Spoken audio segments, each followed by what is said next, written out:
Welcome to episode 396 of In Touch with iOS, the show that talks about iPhone, iPad, Apple Watch, Apple TV, Vision Pro, Mac, and related technologies. I'm your host, Dave Ginsburg, and we have our great panel here this week.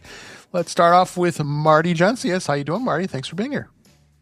It's Thursday. I feel great. I'm glad to be here and really glad to be here at your invitation, but with also all these cool people. Absolutely. Speaking of cool people, Jill McKinley is here. How you doing, Jill? Wow, I've never been described as cool before. You Well, are I am cool. excited to be with you all and to be here tonight, and I'm excited about it's almost Friday. It is, and we've got a holiday coming up pretty soon here too. Also here, he's back. He was missing a few weeks with work travel, but Chuck Joyner is back. How you doing, Chuck? Great, Dave. It's good to be back. I missed you guys. Me too. But yeah, there was a travel week, and then there was a concert week, and just those things happen. It does. That's okay. That's great you're back. Also great that he's here is Eric Bolden. How you doing, Eric? Good. Yeah, it's a nice day. It Got is, out for a bit, came back. The perfect end of the day. Yeah, it was great to have it. It was a pretty nice day today. A little cloudy here, but it wasn't too bad. And of course, we always have the wonderful and exciting Jeff Gamet. How you doing, Jeff? That was the nicest way of saying what I know you're really thinking, and I applaud your restraint. It's great to be here. Yes, great to have you. So, plenty to talk about as always. We're going to go ahead and dive into all the stuff that's been going on as we get into close to the U.S. Thanksgiving holiday. But let's go ahead and just start right away and get into the In Touch with Vision Pro this week. First off, and it seems like beta, just discussing beta has just been boring for visionOS, honestly. We really haven't had much to talk about over the last few betas here, but they did release, which was interesting. They did release visionOS 26.2 beta 3 a few days after all the other betas that were released. So it looks like a couple known issues with AirDrop and game controller connections and such. And you, Marty, what did you see? And in fact, you just got some game controllers, if I remember correctly. Yeah, I got some game controllers, so anybody up for a good game of pickleball on a Vision Pro, I'm ready to go. We do our show on Monday nights. Of course, all the other betas came out Monday during the day, and as I predicted, the beta for visionOS would come out on Tuesday. And sure enough, not a lot there. Checking some of the notes and Reddit and such, people are saying that it fixed the developer's strap or the developer cable speed issue that had been a problem with the developer cable. And another person says that it looks like their ability to convert 2D to 3D pictures seems a little faster in the process. Yeah. So so really not too much else to report. I know, Eric, you aren't on beta, so I won't bother you with the boring things that just you're not doing beta, and I don't probably blame you. But I also wanted to talk a little bit about, because Jill told us pre-show here that Jill and Eric got to hang out together since they do live not too far from each other. And she got to actually try the Vision Pro and the hands-on, a private a little training guide with Eric, and I would love to hear what your impressions are. I'm assuming did you do the demo at the Apple Store at one point, or was that the first time you did it? I did it at the first time you did it at MacStock. At MacStock, okay. And there's a lot of people waiting, and so you don't want to take a lot of time because other people want to see it. That's true. And so I did get a little bit of looking at it. And so Eric invited me out towards his neck of the woods and bought me a lovely cup of cider and went through the demo. Luckily, my vision was fairly close to his, so I could see through the optical goggle things, and it worked just fine. And so he was, and Eric can speak for himself, but I think he wanted to see how he can do a great demo with people who haven't tried it before. And then I was just looking to see what it can do. And And he did a very nice tour of all the different things between looking at photos and looking at movies and trying apps. And then there was this girl who like had this horrible thing happen to her. And I saw that app. And so then I recovered with a little apple cider and then did the aircraft carrier bit. And I grew up on a military base, on an Air Force base. Yeah, there's a picture he showed in the show notes. And so it was great. We got a chance to talk a little bit about use cases too, because I think one of the biggest hurdles for me in it is what do you do with it?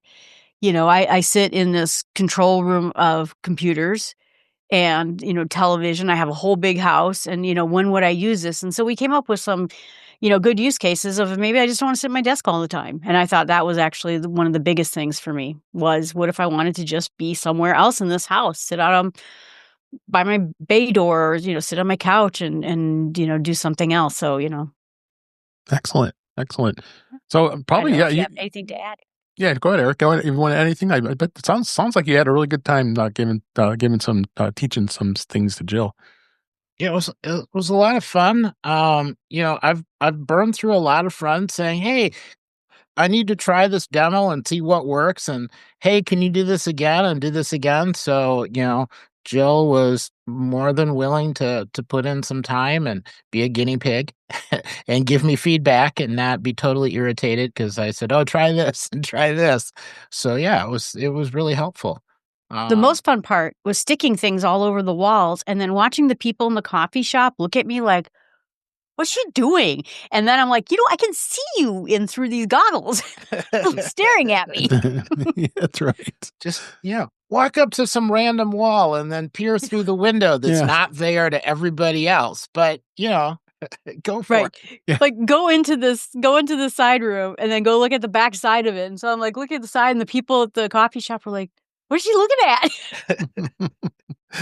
Absolutely. So, it's great to hear. I'm glad that you told me about this. We got to share it with the audience. That was really cool to see. So, before we move on, I want to make sure I say hi to everybody in the chat at youtube.com/intouchwithios. Witherbucket is always joining us. We love you being with us every week here. Seems and Brian F made it in the chat, as well as Web Bixby. Thanks for all joining us. You can join us too at live where we usually record on 8 p.m. Eastern time, 5 p.m. Pacific, Thursday nights. So come join us. A couple more other things I wanted to mention on Vision Pro.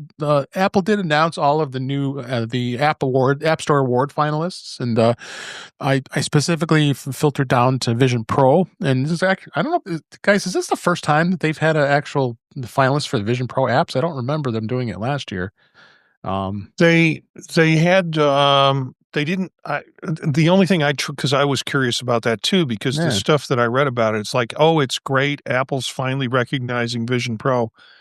And I went back and saw that they had they had an app and a game that they seem to be singling out one instead of, in this case, three. Yeah. And it might have been the finalists that I saw. It might have been the chosen one of the finalists in each of the categories. But I do remember it and saw it and thought they've been recognizing it at least for a year.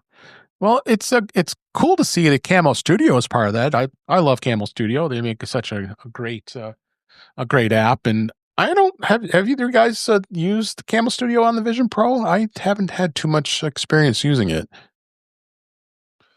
No, I tried firing it up today to kind of look at it and being able to use your avatar, have that as a camera. Mm-hmm. That was kind of cool. But okay. I hadn't done anything with it anywhere else. Yeah. So I wasn't sure what to do with it after that. Yeah, but interesting. It's a finalist.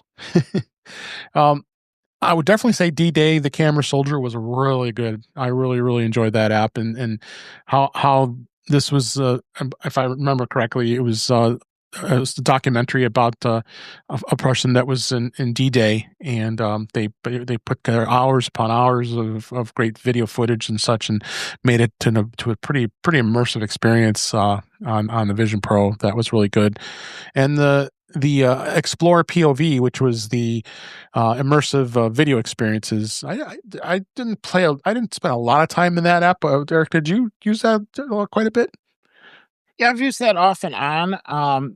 They put out different free videos. So over time, you can try different things, and then of course you can subscribe to get some other ones.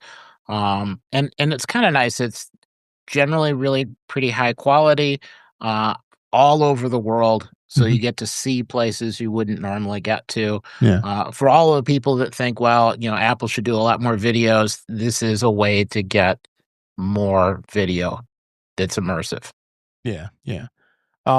And then real quick, I'll just mention the games. There was Fishing Heaven, Gears and Goo, and then Porta Hub Immersive Puzzles. And you guys, did you play any of those games? I don't remember playing too many of those games. Oh, I'm a big Fishing Haven fan. Okay. Because on the Meta, one of the first, I'm not going to jump around the room and do all that stuff with a headset on, but on the Meta, it was nice to sit in on the couch and just fish. And this is Apple's version of it with all the full high level beauty that you would imagine from an immersive environment. So yeah, for me, that's a chill app. That's just a great chill app. Yeah. Okay. I have to say, I have one on my Oculus and I love it. I don't know why, but it relaxes the heck out of me. And then I take the fish I catch and I slap them on the wall. So, oh wow! Like Billy the talking fish, right? Yeah. Does it sing for you? No, it puts it in a the nice singing little fish. frame Excuse for me. Yeah, right. Puts it in a frame so I can put it on the wall, and so but I love fishing games. They're great. Yeah, Jill, I think you and I are talking about, there's like 2 or 3 on the Meta, and one is kind of silly, but they're all meditative. They're all really nice. Really good. And Marty, you spent my money, which wasn't a lot. Oh my God, the price went down on it too. the case. This is a new battery holder that. Oh boy, did it go down! I know, it went half. Like holy crap. It's a little plastic case that goes around the battery pack. I had the D-band one with the clip. This actually has an neck strap with it as well, and it's plastic, nothing special. It's got a belt clip too. It's down to $8.48. I think I paid $15 for it. So, but link in the show notes here if you're looking for a nice battery case that is nice to be able to clip to your belt and not have to hold on to that battery. Belkin makes the same device, the same case, little different kind of orientation in terms of how it hooks onto it for $50. Yeah, so this there you is go. A real good deal functionally. And it's always, what do I do with my battery when I'm walking around the house? Well, I hold it in my hand or I put it in my breast pocket, where if I bend over a little bit, it'll fall out. Yeah. So this is just, it's a nice thing to have. Yeah. So sorry, Jeff, what? You need to get an iPhone Pocket. It'll be great for holding your battery. Yeah. For $240. Yeah, that's right. Jill can knit you one. That's right. All right. Let's go on and move on to the beta this week. Beta did come out for everything else besides the visionOS, as we just talked about. Apple did see the third betas of iOS 26.2, as well as iPadOS 26.2 to developers, and the public beta was out as well. So that was released. Some of the things that are standing out, what's new in 26.2 includes AirDrop, as they added a new AirDrop functionality, providing a new way for 2 people to share files temporarily without having to add one as each other's contacts. So you can do a temporary AirDrop, which is great. That makes things a little easier.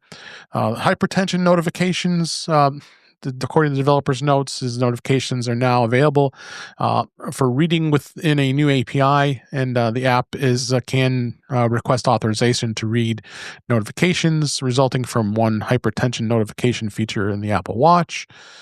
Some privacy changes. It's now you're going to be able to access your Apple account for the first time after installing iOS 26.2. You'll see an alert letting you know that your Apple's privacy information is for your Apple accounts have been updated for a better explanation and all on personal information. The side button, they're laying the groundwork for a new option that the iPhone users in Japan will be able to do a different default voice assistant. Liquid glass settings, a lot of discussion about this. I just spoke at a Mac user group, and everybody was talking a lot about, do I want to tone down this liquid glass.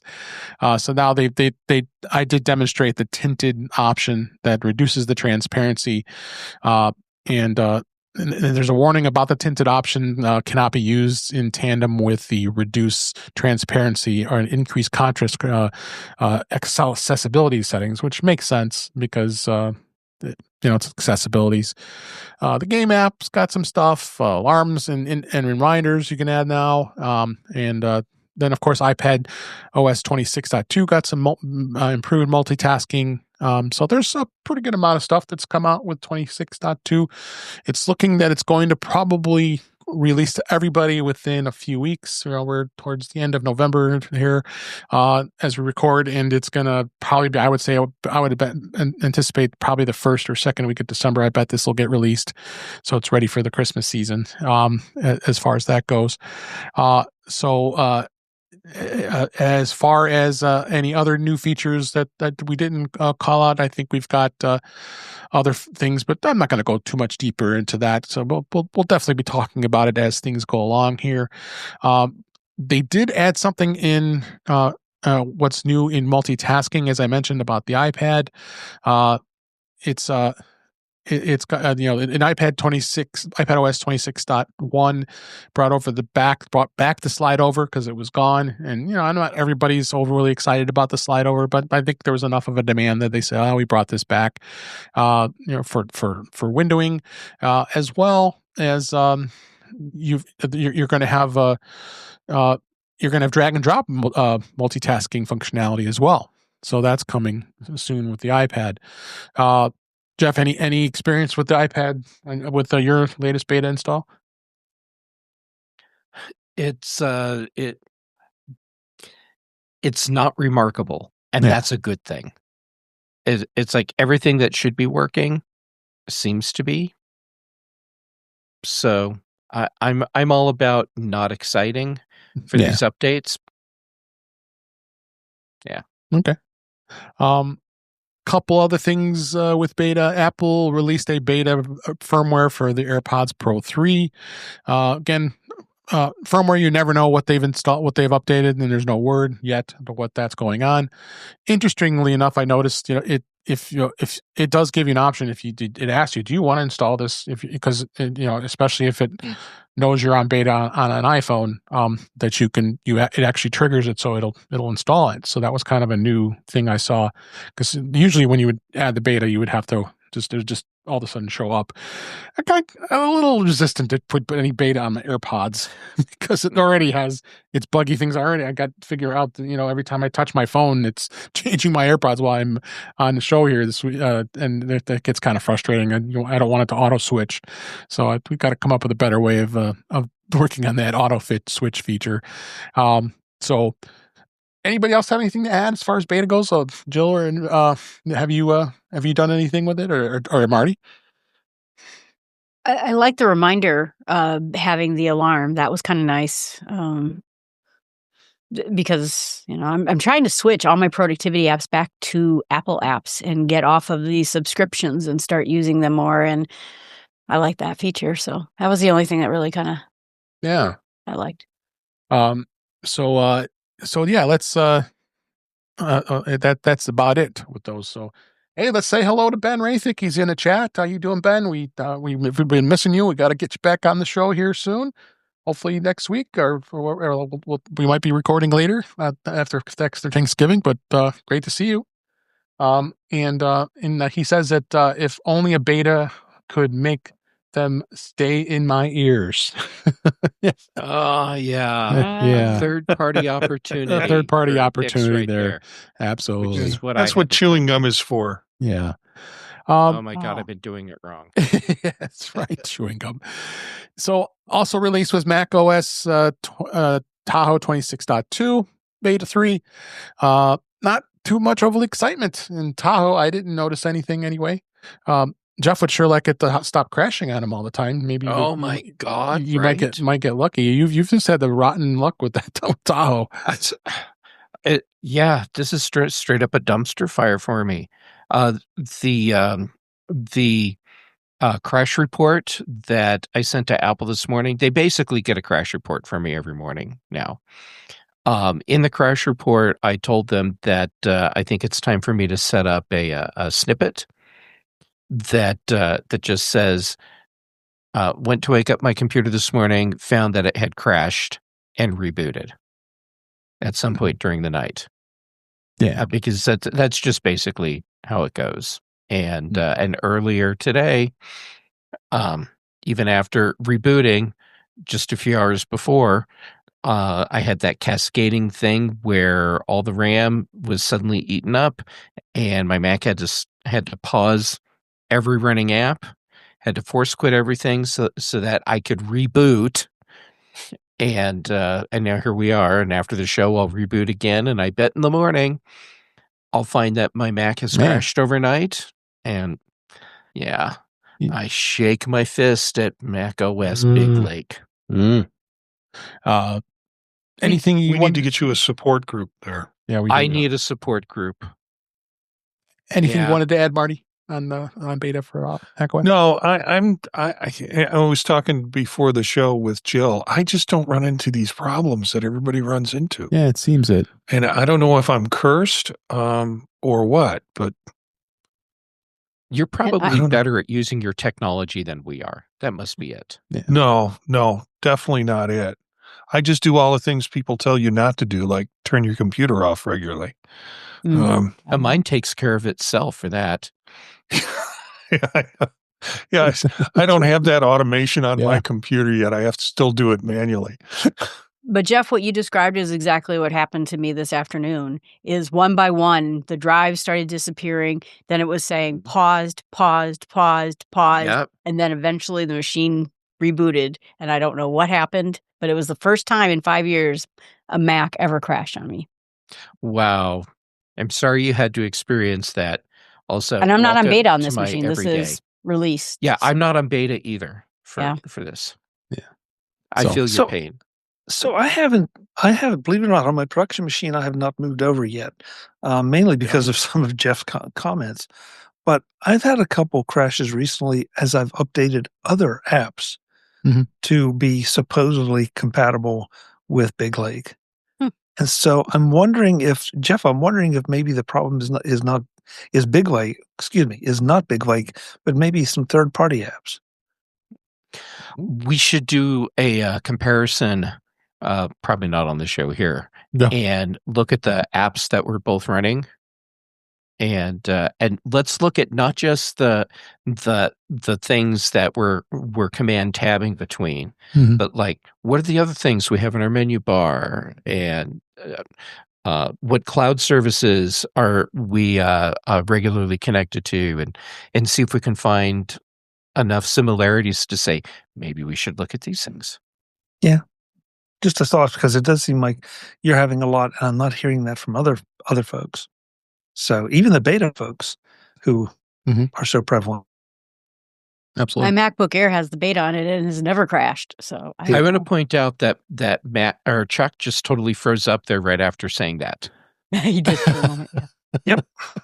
My internet connection became unstable at right that moment. Must have. All right. Mazel tov. No. Oh, you're funny. Now I have to go sacrifice the chicken to the internet gods to say I'm sorry. I thought this story was interesting, and I know I'm going to get some great insight from Jeff with this, but are the Mac OS 26 icons terrible objectively bad? With Apple's liquid glass design, language has been controversial to say the least, but it wasn't just the glass themed elements that were coming across here. With that came under fire. One of macOS's Tahoe icons in particular came under fire. Apple's changing the Macintosh icon with its icon response. Everybody was, and I think we did talk about this before, but I want to more bring up the fact that, I don't like the fact that, like right now my GarageBand icon is not full. You got the little icon in a gray box. I mean, what's up with that? Ecamm finally fixed there, so that's a full icon, and it looks like Audio Hijack did as well. But there's still a number of apps out there who they hadn't changed their icons yet. And what's Apple waiting for? I know GarageBand is not as popular as it used to be, but you'd think they would update these. But why do you think, Jeff? Why are these icons looking so horrible? How much time do we have for the show? I'll give you 5 minutes. Okay. I have a hypothesis, and my hypothesis is that there's no one left at Apple that's working on interface elements that was there when Apple actually knew how to do interface elements. Mm-hmm. And we've been seeing this progression away from Apple Human Interface Guidelines, which is a wonderful set of books that tell you everything you need to know about effectively making a quality interface that makes sense. Someone needs to go and buy these books and send them to Apple, because I don't think there's anyone there that even knows these books exist. Okay, so the whole thing with the icons, liquid glass in and of itself is not the problem here. Mm-hmm. It's the design of the icons themselves. They look like they are placeholder icons, generally speaking, not the actual finished icons you would include with your shipping product. They, for example, look at the removable drive icon. It looks like someone who is not a designer slap something together. It's trying to show depth, but it doesn't do it. You have this weird kind of skewed flat thing, and then a lot of the icons tell you absolutely nothing about what it represents. So one of the examples that I saw come up, and I agree with it completely, if you look at a bunch of the utility style apps that Apple has, they're basically gray boxes with a different shade of gray element inside. It might be an arrow, it might be like part of a wrench or something like that. What do these signify? They tell you nothing about what the app is or what it actually does. And they all look similar enough that you cannot quickly distinguish them from one another, especially if you have something in, say, like list view. That at that point, a lot of these icons are worthless. Also, the way Apple is forcing the square circle, what is it, squircle design onto developers, it's I appreciate.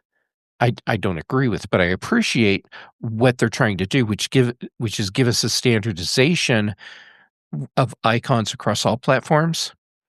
And on iPhone and iPad, that interface has been, I will call them chiclet icons. Mm-hmm. And so now they're enforcing that onto the Mac as well.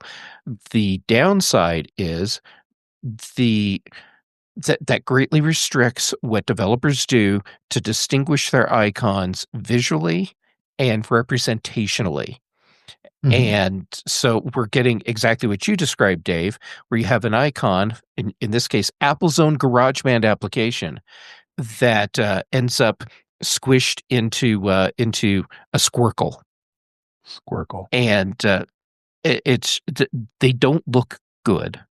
They look, like I said, like these are placeholder things. They no longer resemble what they're supposed to, and we've gone so far away from being able to distinguish an interface element that is a button versus an icon versus a descriptive component. Apple needs to take a step back, reread their human interface guideline series, and then come back with designers who actually know how to design these elements and let them do their job. Yeah. All right. Did I stay in 5 minutes? You did. That was a great explanation. Right. Does anybody else have anything to add about the icons? I don't like them. I hope they fix them. Many, but it looks like most have fixed them. But go ahead.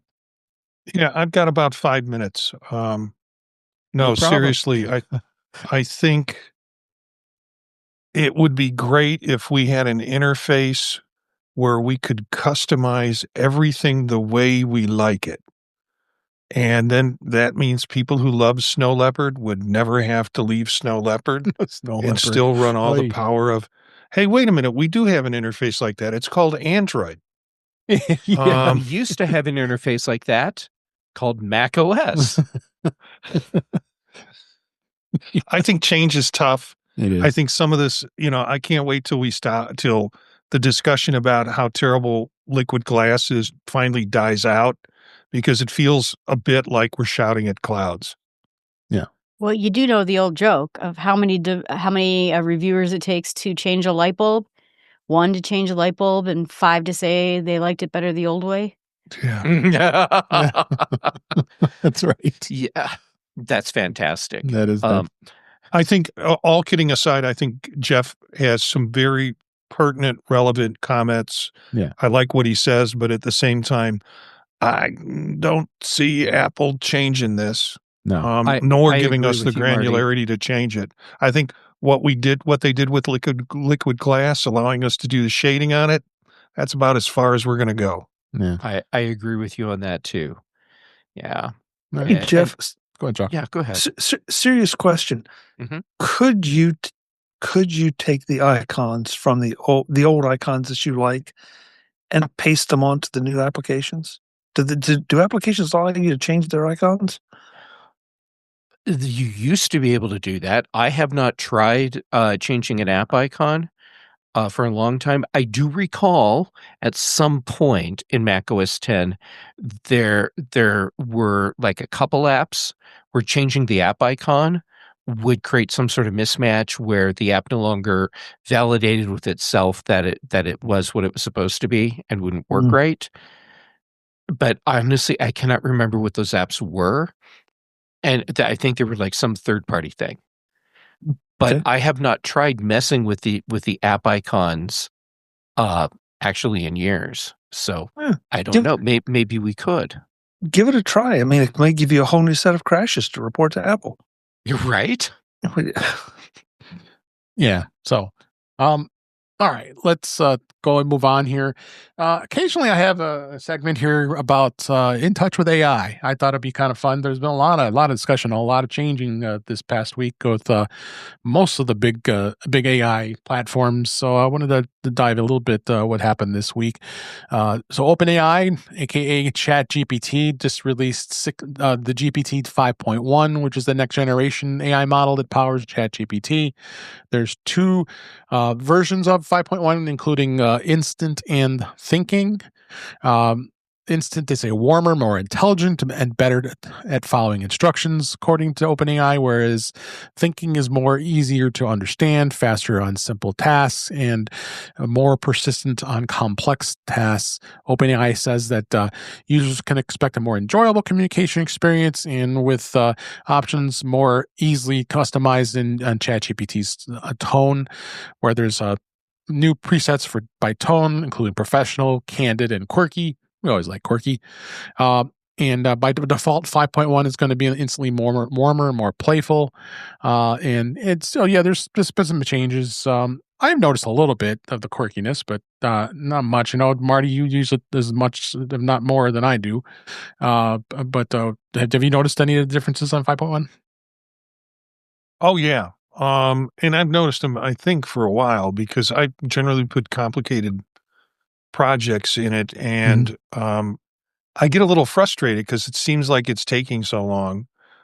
Some of that's improved in terms of speed, but and sometimes do you want a nice quick answer to this, or do you want me to think about it for a long time? And it's like, No, please think about it for a long time because I'm afraid of your nice, quick answers.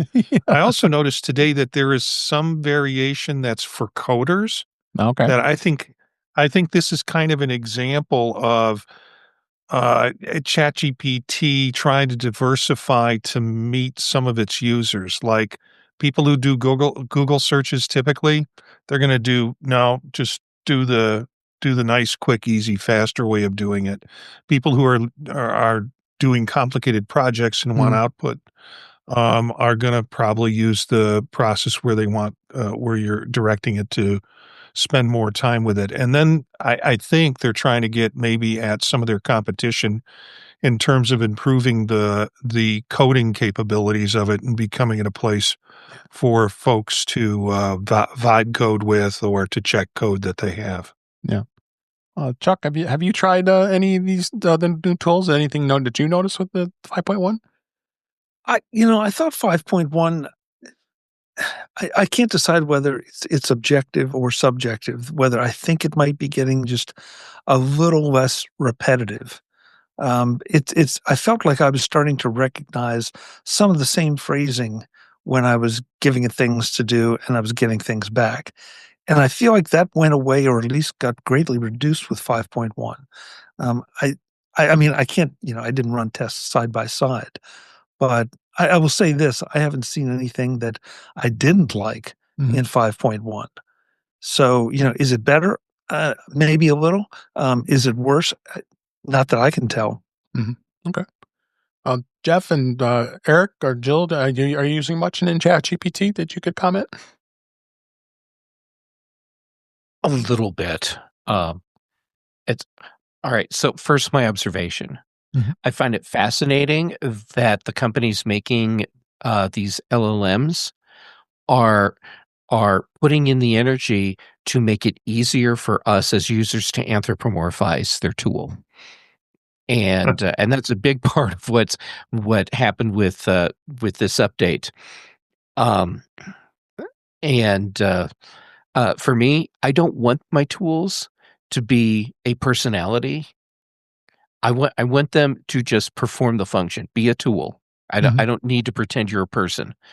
So that said, the way that I use tools like ChatGPT, I'm not seeing a big difference in the way that the responses are being presented to me. Sometimes there'll be a little bit more, or no, a very subtle change in the way it starts off the response, where it sounds slightly more conversational. But for the most part, I'm not seeing a big difference. But then again, like I said, the way I use these tools probably doesn't fit the way the majority of people are. Yeah. Jeff or anybody, have you seen where it gives you a response, basically 2 columns, and says, do you prefer this response or do you prefer this response? Yes. I see those, yep. Yeah. Yeah. But I haven't seen it in 5.1 yet, Marty. I've only seen that in 5. Did you? Yeah, I did. Yeah,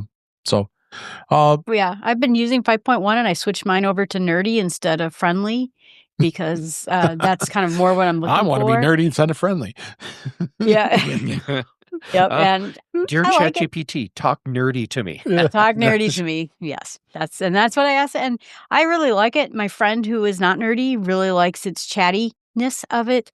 And she actually likes its personality of it. And I hate to say I do too. I wish I wanted a tool, and now I'm finding myself really enjoying it. Although I do worry about the American Idol effect. Oh, you're great. You're wonderful. This is a great idea. You should totally run with this. And I'm like, really? Or are you just chatting me up here? All right. You lured me into asking ChatGPT to talk nerdy to me, and it said, "Oh, you want to talk? You want nerd mode engaged? Hold my USB-C cable." Should we even be saying they want to that do in a some public nerdy space? dancing? Is what it sounds like. Yeah. Oh my God, this is getting terrible. Yeah, it's terrible. I think I should probably move on from this. Nobody puts USB in the corner. No, they don't. All right, here we go. Google did launch its new intelligent Gemini 3 model. They announced Google Gemini 3 Pro, its newest and most intelligent AI model. Google says that that Gemini offers state-of-the-art reasoning and able to understand depth and nuance. It's also better at understanding the content, intent behind the request for more relevant answers. According to Google, Gemini 3 is the best model in the world. Of course, they're going to say that for multimodal understanding, outperforming 2.5, and so on and so on. I use, when I'm searching something through Google, and of course, Gemini is going to always come up with some AI based answers. I use it. I find it sometimes good, sometimes bad. Anybody have any thoughts of when they've ever used Gemini that you notice any real difference? If Gemini is so damned intuitive, it should know that every time I start a project, I don't need an advertisement for Gemini and how it can help me. Yeah, exactly. Anyone else have a comment on that? It's good. I mean, it's really good, but I have $20 a month I'm willing to spend on an AI, and I'm going to vote with that, and it's always going to be ChatGPT at this point. Absolutely.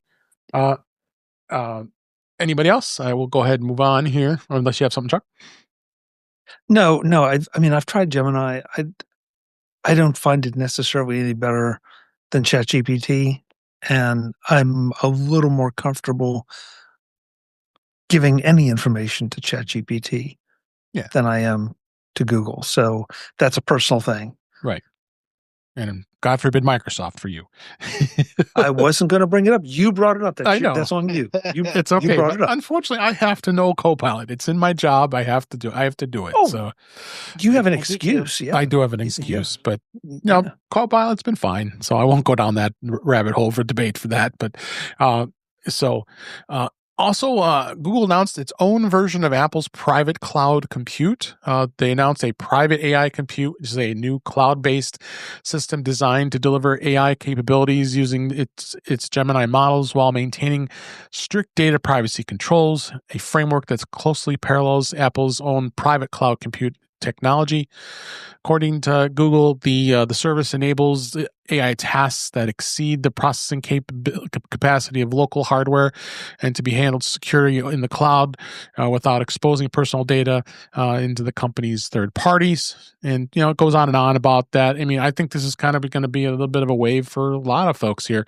And I'm hearing on the news now that our electric grid is starting to have a problem and people losing power because all these AI servers are being spun up, and I see data centers are opening up like crazy in my area and everywhere else around the country here and around the world for that matter. So I wouldn't be surprised if this becomes more of a thing than just Google doing it as they announced this week. So anybody have any thoughts on that? I'm glad Google is letting us know that they're not going to let any of our information in this new system be accessed by other companies until they're ready to sell it to them. One thing that did hit me, Dave, because I'm looking at this article, I don't see any dates where this is going to become available. Yeah. And I guess it was last week. Was it this week or last week? I've lost track. When we had the announcement that Apple may be or is spending like $1 billion with Google to do something with Gemini in relation to the S Lady. Right. And, I just wonder, okay, who's scratching who's back with what? Is this part of a partnership that's going to now be a little more two-way than it's been up to this point? As far as, because I agree with Marty completely on my skepticism about privacy, but it just seems, that okay, all of a sudden they have a private cloud compute thing that Apple seems to have more or less perfected, or at least it seems to be working well, and now all of a sudden Google has it. Yeah. So, what's the business model for this? And And I'm asking that, not expecting anyone to have the answer, because Google's business model is to exploit data. Mm. So how do they do that in a system where the information is kept private and they presumably don't have access to it? And the business model that I can see is something where they've spun this up so that they have this working system, and then they sell it to companies like Apple that want to have something that they can use as part of the S Lady and their overall AI efforts, but still keep everything private. Yeah, I think that what Apple is purchasing from Google is a framework on how to do this. And while we're still making our S Lady cake, we're going to get your ingredients, figure out how to do it. Thank you. Here's $1 billion. And then they will be putting it on their own server farms. And it'll be uniquely Apple and be protective of clients of people's information. I think they're just buying the recipe. I don't think they're selling the data. It wouldn't surprise me if that's correct. Yeah, I have to say, though, that I think it's an important step, because there's an awful lot of companies that have data that they can't allow to go anywhere. So having some mechanism to be able to isolate the queries and yet still have it go through their models, I think, is going to be more and more important.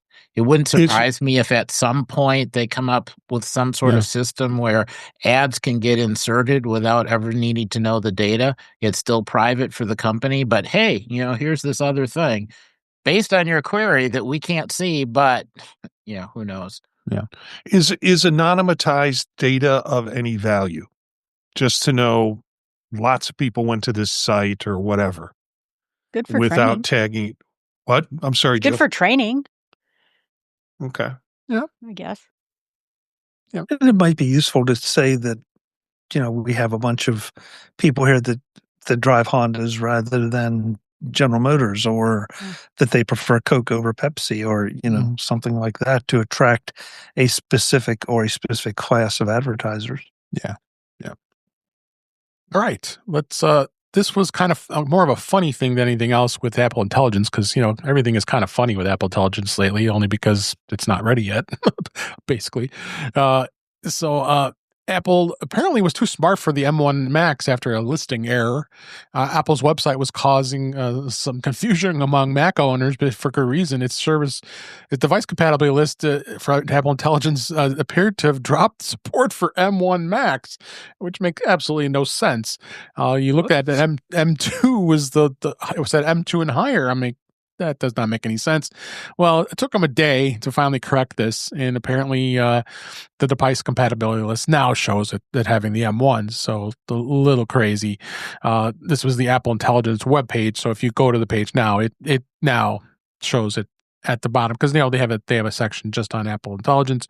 You go there now, and it does say M1 or later. So of course, even the iPad Air said M2, I think it as well. So it was a bit of a snafu there when it comes to that. So and discussion of Apple Intelligence, it still has a bit of ways to go before it's anywhere near as robust as it should be here. So anybody want to add any comments on that?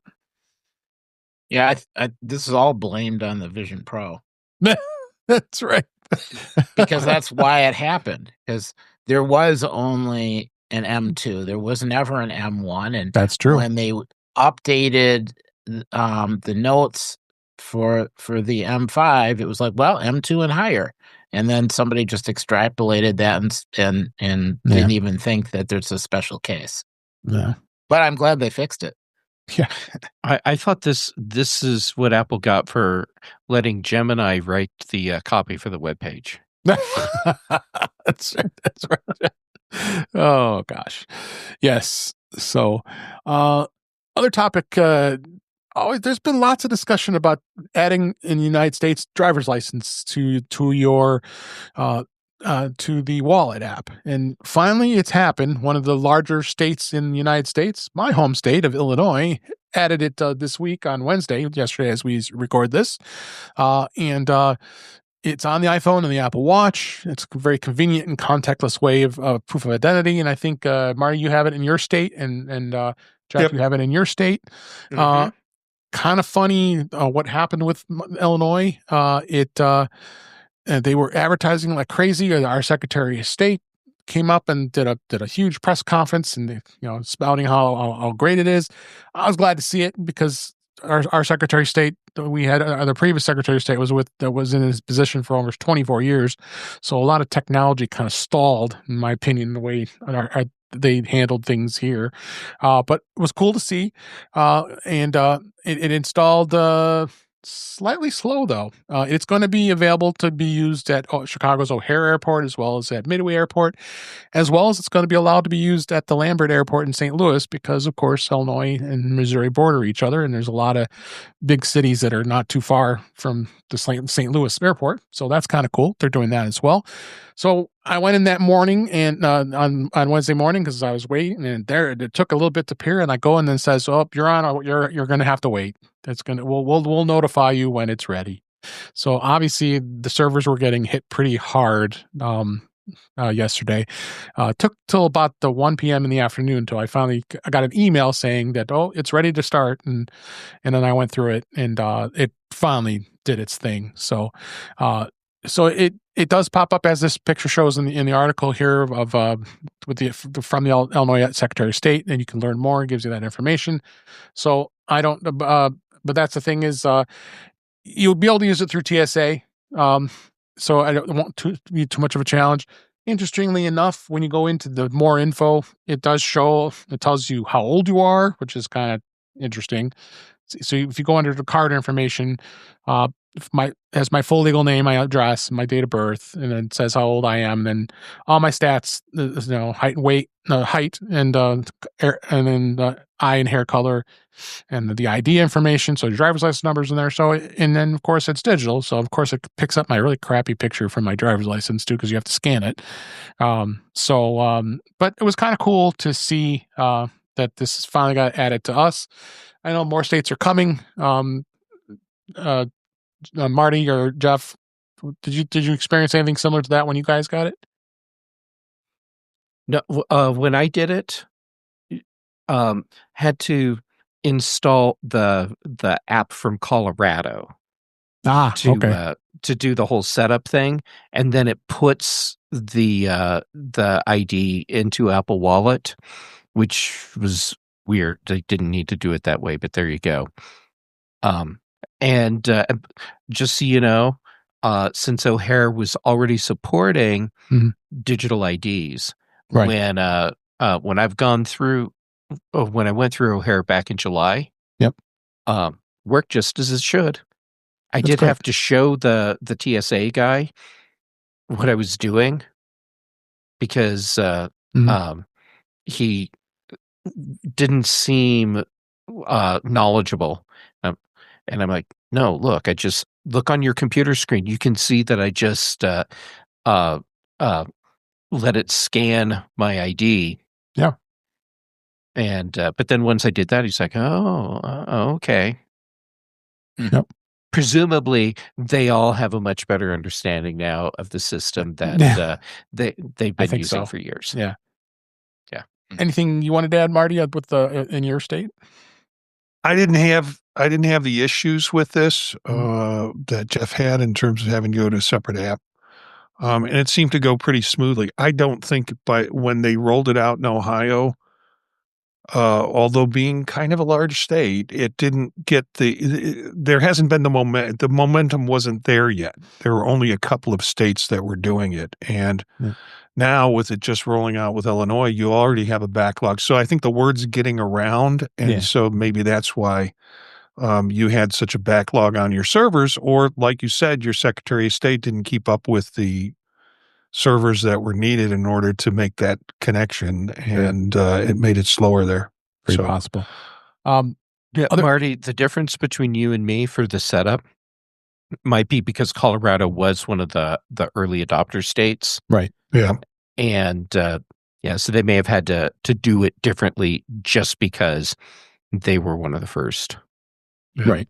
I'm trying to decide if I'm more mad that we seem to be intending to be the last state that does this, or that Illinois did it first. And I'm pretty sure it's that Illinois did it first. Yeah. Yeah. So we could do our passport. yeah, I was going to mention that. But I did my digital ID for my passport. It worked pretty well.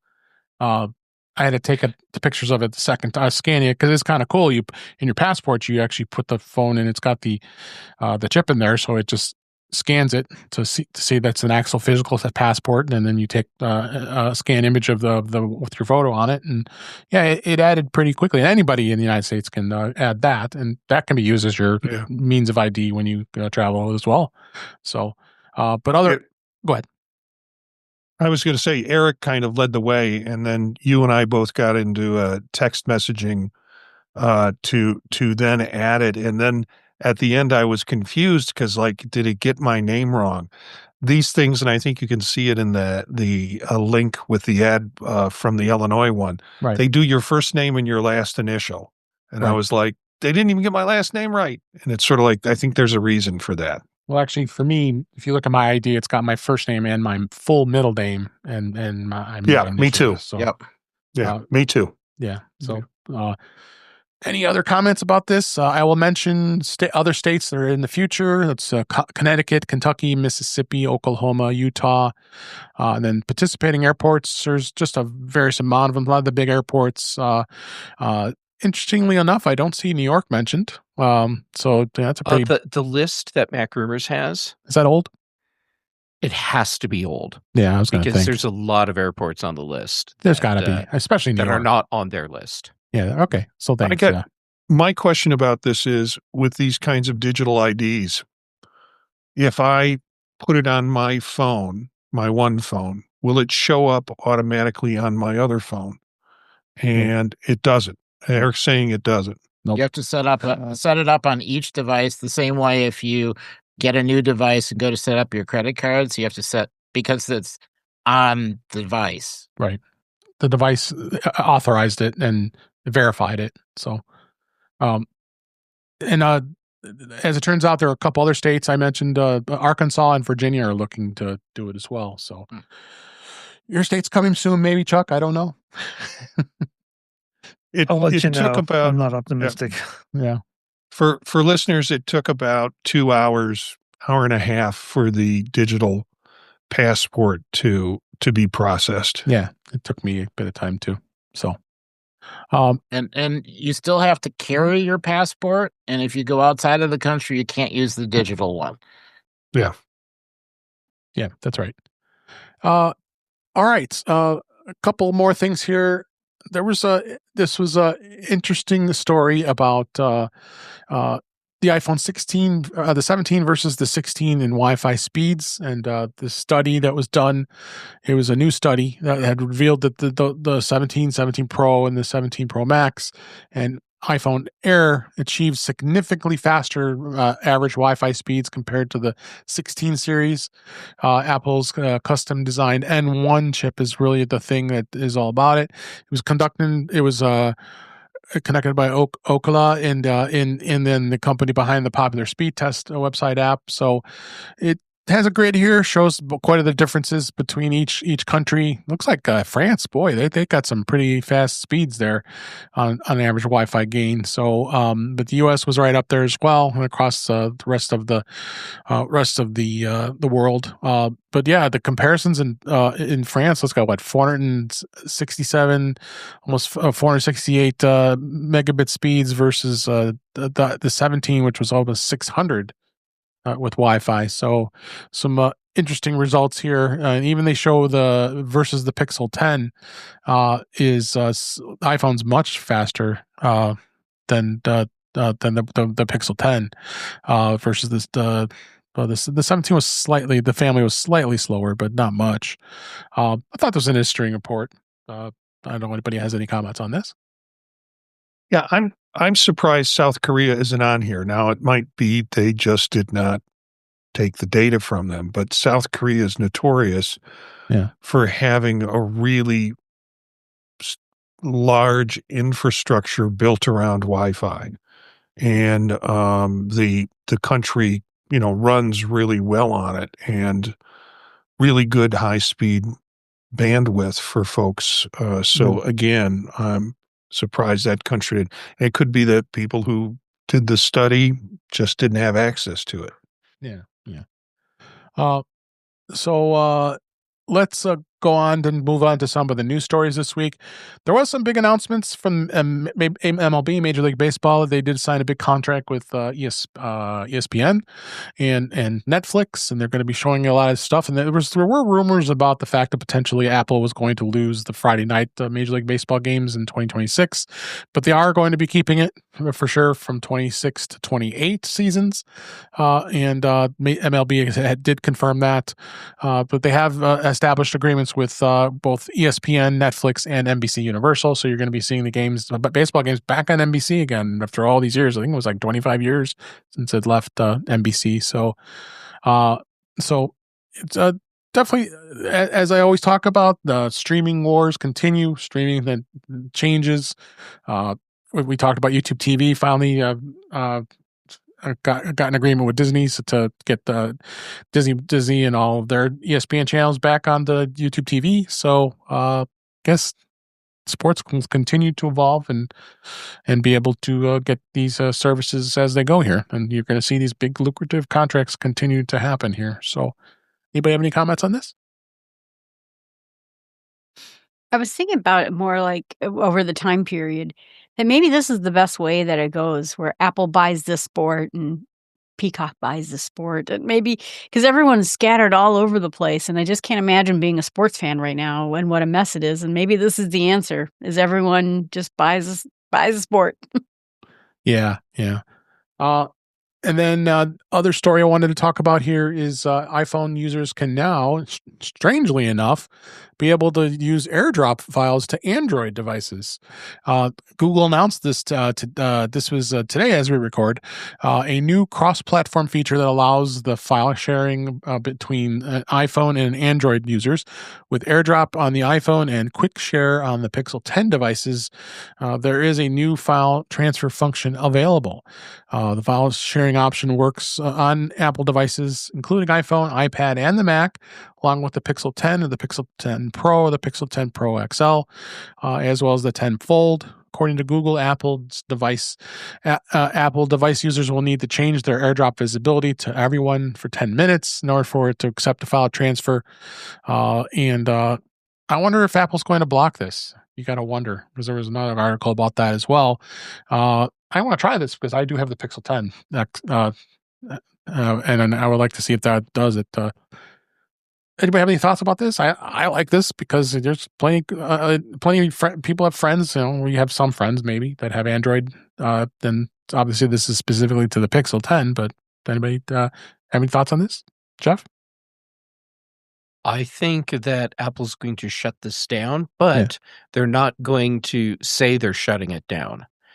My guess is that Apple's going to look what Google's doing, and they're going to look at it as a security hole, and they're going to patch their security hole, and then it'll just stop working, and then Google will have to re-engineer and find a new way to work around what Apple's doing.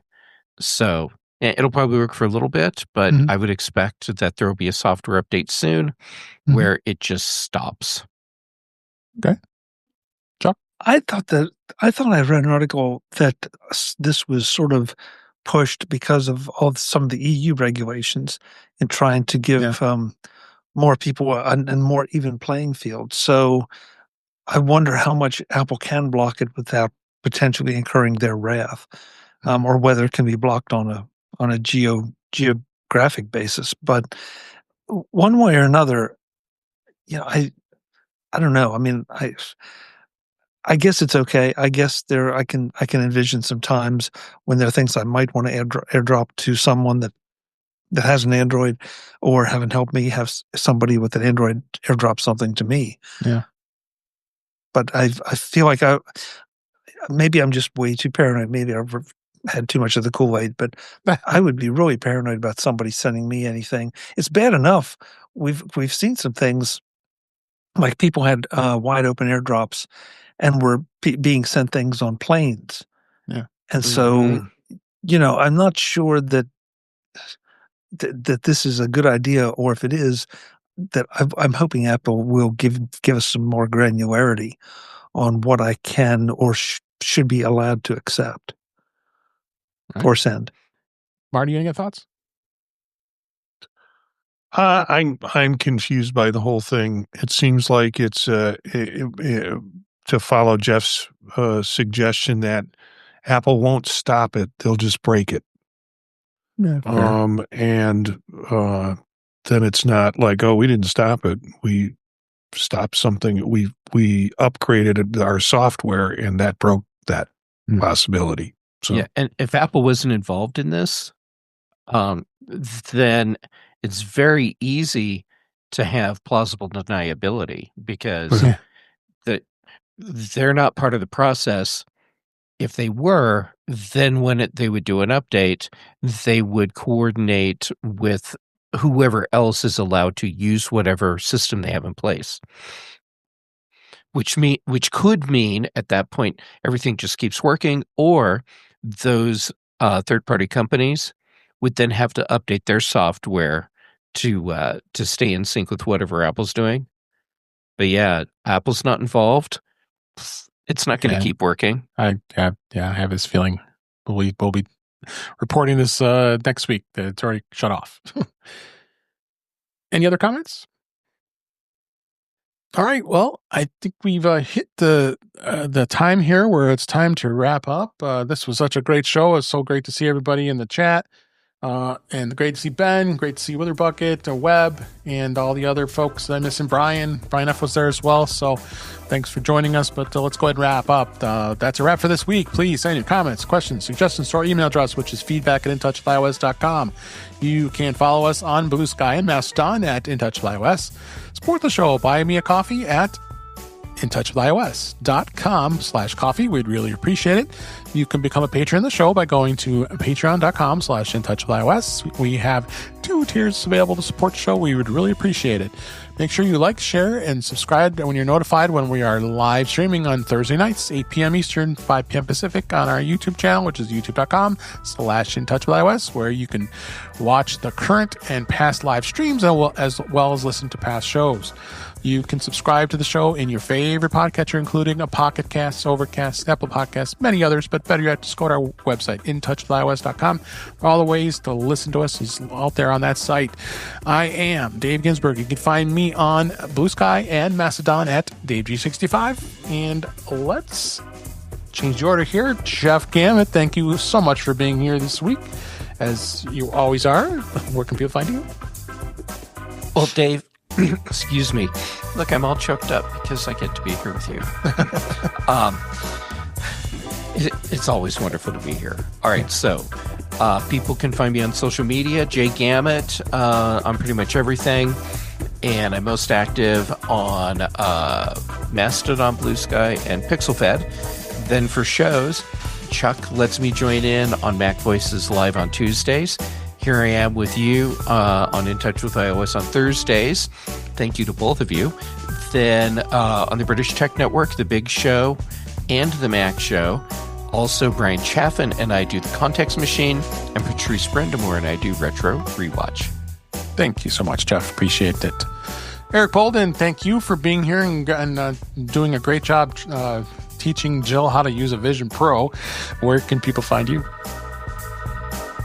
I can be found, in various coffee shops looking for people willing to demo. Otherwise, on Mastodon at eabolden@mas.to. Mondays, of course, on Vision Profiles, covering all our visionOS stuff. Tuesdays on Mac Voices Live, covering Mac and other news. And then, of course, Thursdays, rounding up the week, basically hitting all of the OSs, the rest of the news, getting, so we'll be all set for the weekend. Absolutely. On the In Touch with iOS. Well, thanks so much, Eric, always for being here. Chuck Joyner, so happy you were able to come back and see us this week. Where can people find you? MacVoices.com is where you'll find everything. We have started our annual gift guide series. Some of the members of this panel have been on. Some have not been scheduled yet or have our schedules line up yet, but I'm hoping to get everybody here and a whole lot more on. Yeah. So come on over there and check those out. Tuesday nights on YouTube at youtube.com/MacVoicesTV. We do the live show, and you can participate with us in the chat. And on all the socials, you can find me as at Chuck Joyner. Thanks, Dave, as always. Thank you. Jill McKinley, thank you for being here. Really appreciate it. Where can people find you? Well, the truth of the matter is that I didn't know that Eric was going to be at the coffee shop, and there he was. And so then he just said, well, you have like a couple of hours. A coincidence. Well, okay, kind of sad. Yeah. Kind of sad when you think about it. Poor Eric just sitting there. Just sitting there hoping they kick him out at closing. Someone please come in. Yeah. They kick him out at closing, and he's standing outside the door before they even open up in the morning. It was mostly kind to say, like, you don't have to do this in midair. You can just do this under the table. Yeah, but I waited for a while before I said that. Right. You can find me at jillfromthenorthwoods.com. That's where I have all my podcasts and how you can reach me if you want to reach me. And I have pretty much podcasts every day of the week. Great. Thank you, Jill.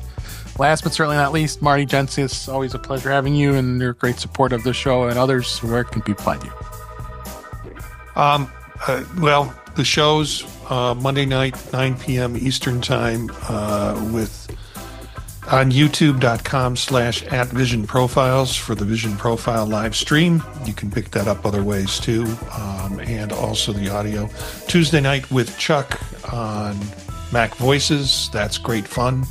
And then Thursday nights here with In Touch with iOS. And all the other stuff, the other shows that I do, and you can find at thepodtalk.net. That's the website which will connect you to the other podcasts that might be of interest to you. I'm Jencius, Jencius, at mastodon.social, or the same at BlueSky. All right. Thanks so much, Marty. And thank you for listening. Thank you for watching. Thank you for joining in with us at the YouTube chat. And programming note, where it is Thanksgiving in the United States next week. So obviously we're not recording on Thursdays. We're probably going to record Friday afternoon. We'll see if I can twist the panel here to be here. We'll schedule something, but we aren't going to miss next week. We always like to be here. But until then, thanks for listening. Thanks for watching. And we'll talk again soon.